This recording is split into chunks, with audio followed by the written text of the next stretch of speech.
নমস্কার, দেখছেন talk to Bangla. আমি অভিষেক রয়েছে আপনাদের সাথে। এই মুহূর্তে যে খবর নিয়ে উপস্থিত হয়েছে, দেশের প্রধানমন্ত্রী নরেন্দ্র মোদী শেষ পর্যন্ত মণিপুর যাওয়ার সময় বের করলেন তার বিজি শিডিউলের মধ্যে থেকে। আজ 13ই সেপ্টেম্বর আমরা জানি যে আজ 3 ঘন্টার জন্য দেশের প্রধানমন্ত্রী মণিপুরে যাবেন এবং থাকবেন, সেখানে একটি জনসভা করবেন, সেরকম প্ল্যান রয়েছে। কিন্তু সবচেয়ে মর্মান্তিক খবরটা কি উঠে আসছে জানেন?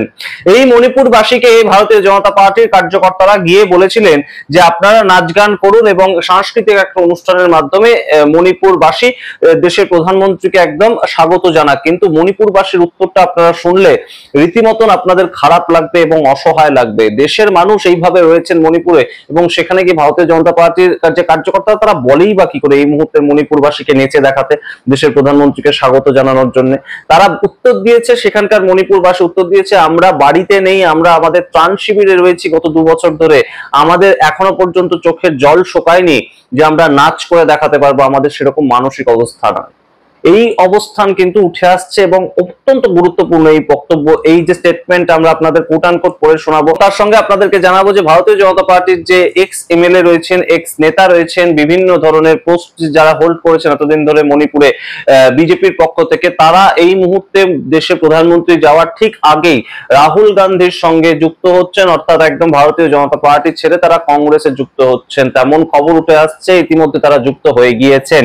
সুতরাং সামগ্রিক পরিপ্রেক্ষিতে এই মুহূর্তে নরেন্দ্র মোদীর মণিপুর যাত্রাটা কতটা সুখকর হবে এবং কতটা মসৃণ হবে সেটা কিন্তু প্রশ্ন চিহ্নের মুখে বটেই। তার কারণ ইতিমধ্যেই দেশের প্রধানমন্ত্রী 2.5 বছর সময় নিয়ে ফেললেন মণিপুরে একবার ভিজিট করার জন্য। প্রথম অমিত শাহ যেতেন স্বরাষ্ট্রমন্ত্রী হিসেবে, কিন্তু তারপর তিনিও বন্ধ করে দেন। অন্যদিকে রাহুল গান্ধী, তিনি কিন্তু আগেও যখন এলওপি ছিলেন না তখনও মণিপুরে গিয়েছেন, একদম ত্রাণ শিবিরে ঢুকে গিয়ে সাধারণ মানুষের সঙ্গে, বাচ্চাদের সঙ্গে তিনি দেখা সাক্ষাৎ করেছেন, এবং পরবর্তীতে তিনি 2024 সালে যখন এলওপি হলেন একদম লিডার অফ অপোজিশনের জায়গা থেকেও তিনি কিন্তু গিয়ে দেখা করেছেন। সুতরাং বিরোধীদের বারংবার বলা সত্ত্বেও দেশের প্রধানমন্ত্রী যাননি, এবং এই প্রথমবার মণিপুরের কথা তার মনে পড়েছে, এবং সেই জায়গা থেকে মণিপুরবাসী অলরেডি তার উদ্দেশ্যে গো ব্যাক স্লোগান দেওয়া শুরু করে দিয়েছে। এবং তার সঙ্গে যেটা গুরুত্বপূর্ণ বিষয়, ইতিমধ্যেই কিন্তু 43 জন এরকম বিজেপির কার্যকর্তা রয়েছেন যারা সাময়িক সময়ের জন্য ইস্তফা দিয়েছেন, একটা বিরোধ প্রদর্শন করার জন্য ভারতীয় জনতা পার্টি থেকে তারা ইস্তফা দিয়ে দিয়েছেন।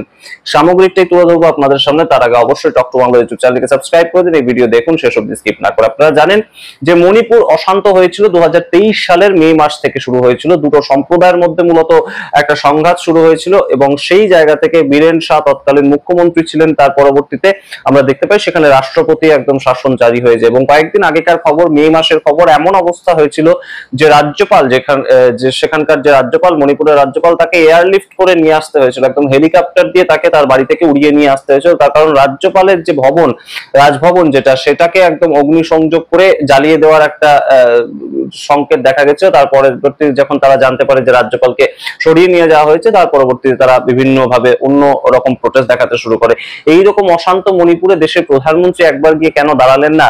তিনি গত এক্সিকিউটিভ টার্মেও মন্ত্রী ছিলেন, প্রধানমন্ত্রী ছিলেন, এবং এখনো পর্যন্ত তিনি দেশের প্রধানমন্ত্রী, তিনি কেন গিয়ে দাঁড়ালেন না? এই প্রশ্ন বারংবার বিরোধীরা তুলেছে, সংসদের অভ্যন্তরে তুলেছে, সংসদের বাইরে তুলেছে। আমরা বিভিন্ন জায়গায় রাহুল গান্ধীকে বলতে শুনেছি যে কেন দেশের প্রধানমন্ত্রী একবার যাচ্ছেন না মণিপুরে, তিনি গিয়ে ত্রাণ শিবিরে কেন কথা বলছেন না, তিনি গিয়ে সাধারণ মানুষকে কেন অ্যাড্রেস করছেন না। সেখান থেকে আজকে তিনি যাওয়ার সময় বের করলেন, কিন্তু যাওয়ার সময় বের করার পরে দ্য নিউ ইন্ডিয়ান এক্সপ্রেস সেখানকার খবর একদম দেখুন।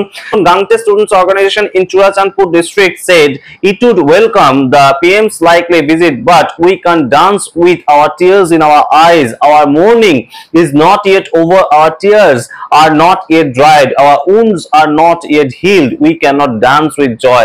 একদম অত্যন্ত মর্মান্তিক একটা বক্তব্য। এই যে বক্তব্য তারা বলেছে, যাদেরকে নাচতে বলা হয়েছিল, যাদেরকে গান গাইতে বলা হয়েছিল, একদম সাংস্কৃতিক একটা অনুষ্ঠানের মাধ্যমে দেশের প্রধানমন্ত্রীকে একদম স্বাগত জানানোর জন্য রিকোয়েস্ট করেছিল বিজেপির কার্যকর্তারা, তারা বলে দিয়েছে যে আমরা আমাদের চোখের জল এখনো শোকায়নি, সেই জায়গা থেকে নাচতে পারবো না। আমাদের যে আঘাত, উন্স আমাদের লেগেছে, সেটা এখনো পর্যন্ত হিলড হয়নি, সেই যে আমাদের আঘাতের চিহ্ন এখনো পর্যন্ত মুছে যায়নি, এবং আমাদের যে দুঃখ সেটাও কেউ মোছাতে আসেননি, সেই জায়গা থেকে আমরা নাচতে পারবো না।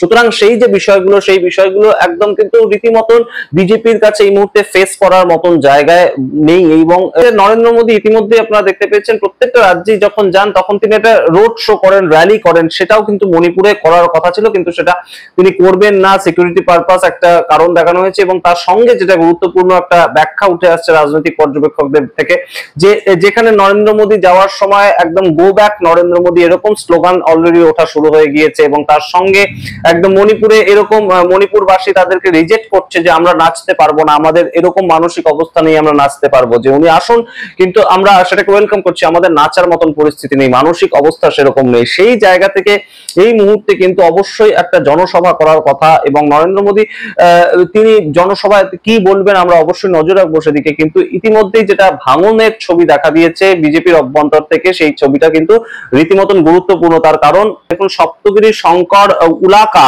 তিনি মেম্বার অফ পার্লামেন্ট লোকসভা, তিনি তার যে লেটার হেড সেখানে একদম প্রেস নোট দিয়ে জানিয়েছেন যে senior BJP leaders from Manipur join the Congress party in Delhi. অর্থাৎ বিজেপির যারা সিনিয়র লিডার তারা একদম জয়েন করছে, ভারতীয় জনতা পার্টি ছেড়ে তারা কংগ্রেস জয়েন করছে, এবং দিল্লিতে সেই ঘটনাটা ঘটছে। ডেট দেওয়া আছে 8/9/2025, অর্থাৎ 8ই সেপ্টেম্বর এই ঘটনাটা ঘটেছে। এবং তার সঙ্গে নামগুলো তিনি দিয়ে দিয়েছেন।